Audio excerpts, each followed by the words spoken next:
تھوڑے ہی دن کے اندر ختم ہو گئی، یہ ختم ہو گئی، چونکہ اس کا بہت زور لگایا، انڈیا نے اتنا زور لگایا کہ میں پاکستان کو فتح کر کے رہوں گا، لیکن نہیں، ہمارے جوانوں نے ایسا کر دکھایا کہ دشمن کو منہ کی کھانی پڑی اور وہ دفع ہو گیا اس سرزمین سے، اس کے ناپاک پاؤں یہاں رہنے بھی نہیں دیے۔ تو ہمیں یہ بتائیں کہ ان دنوں جب یہ جنگ چلی ہوئی تھی، ٹھیک ہے، تو وہ دن کہ آپ جہاں پر رہتے تھے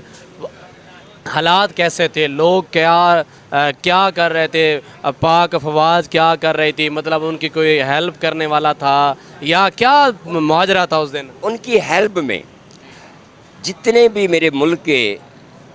رہنے والے بسنے والے وہ سب ان کے پیچھے تھے کہ ہمیں موقع ملے اور ہم جائیں، ہمیں موقع ملے اور ہم جائیں۔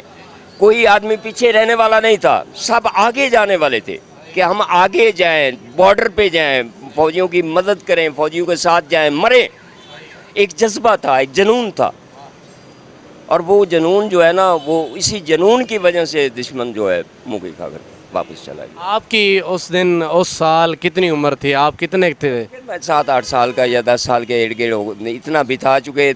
مجھے بہت اچھی طریقے سے یاد ہے یہ جنگ، اچھے طریقے سے جنگ یاد ہے کہ میرے گھر میں میری والدہ نے تندور میں لکڑی ڈالی روٹیاں بنانے کے لیے، میرے والد نے، اور انہوں نے اٹھ کے وہ گھڑا پانی کا اس کے اندر ڈول دیا کہ جہاز آ رہے ہیں، رات کا ٹائم ہے، کوئی بھی بمباری ہو سکتی ہے، آپ ایسا مت کریں، ہمیں نہیں کھانی، کچھ بھی نہیں کھانی،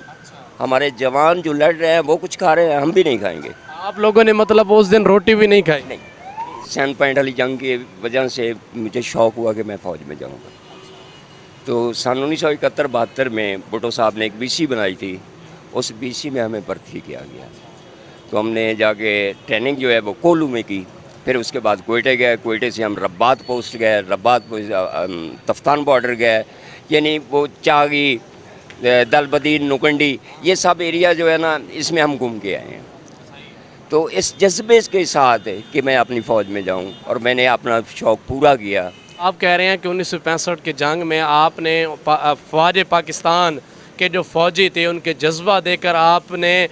فوج میں شمولیت اختیار کی، تو دیکھیں ایسا بھی تو ہو سکتا تھا کہ وہ جو شہید ہو گئے، اپنی جانیں ملک پر قربان کر گئے، تو آپ ڈر بھی تو سکتے تھے کہ میں تو مر جاؤں گا، میں نے نہیں جانا فوج میں، لیکن آپ نے شمولیت، اس کی کیا وجہ؟ میں آج بھی، میرے ملک میں جنگ لگ جائے نا تو میں آج بھی تیار ہوں، میں آج بھی جانے کو تیار ہوں، میں آج بھی جاؤں گا، میرا جذبہ کم نہیں ہو سکتا جب تک میری سانس چلتی رہے گی۔ میں ایک ریٹائر فوجی ہوں، میرا آج بھی جذبہ وہی ہے جو 1971 میں تھا، وہ آج 2021 میں بھی وہی ہے، میرا آج بھی وہی جذبہ ہے۔ میں آج بھی اپنے ملک کی حفاظت کے لیے اگر مجھے جان دینی پڑی تو میں اس سے دریغ نہیں کروں گا، میں ضرور دوں گا جان۔ اچھا، آخری سوال میں آپ سے کرنے لگا ہوں، ویسے اس طرح کے بندے جو ہے نا پاکستان میں لوگ بہت کم ہیں، میں یہ نہیں کہتا کہ سارے یا زیادہ، لیکن کم تعداد میں کچھ لوگ ایسے بھی ہیں جو پاک فوج کو گالیاں دیتے ہیں، ان کو آپ کیا پیغام دیں گے؟ وہ ہر دور میں نا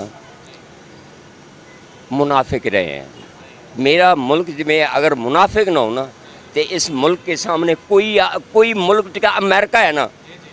یونائٹڈ اسٹیٹ ہے، دنیا کا بہت پاورفل ملک ہے، وہ بھی کچھ نہیں۔ اگر یہ جو غدار ہے نا اس بیچ میں منافق، اگر یہ ختم ہو جائے نا تو میرا ملک جو ہے نا وہ اس کو بھی کچھ نہیں سمجھتا،